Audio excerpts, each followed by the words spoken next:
বাংলাদেশের যারা উপদেষ্টারা আছে এবং রাজনীতিবিদরা আছে, যদি নির্বাচনটা হয় তা আগামীতে যাতে শ্রমিক নির্যাতন না হয়। শ্রমিকটা হচ্ছে যেমন জমিনের উপরে আপনার বিল্ডিং, পাহাড়, পর্বত, নদী, সাগর, গাছপালা ইত্যাদি ইত্যাদি এভরিথিং সবাই থাকে। জমিন যেমন দাবে না, শ্রমিক আঘাত পেয়েও বাবা মার মুখে খাবার তুলে দেয়, ঘরে চুলা জ্বালায়, সংসারটা যেন বেঁচে থাকে। এই শ্রমিকের যারা অটো রিক্সা ধরে নিয়ে যাবে তাদেরকে আপনারা অ্যারেস্ট করবেন।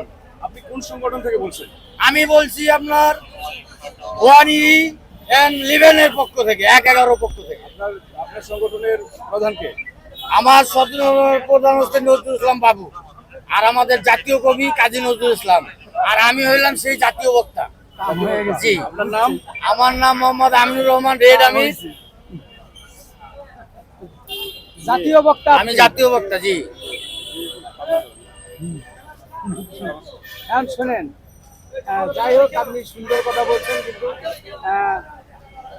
না, আমি আসলেই জাতীয় বক্তা। জাতীয় বক্তা আপনি। কিন্তু অর্থ হইলে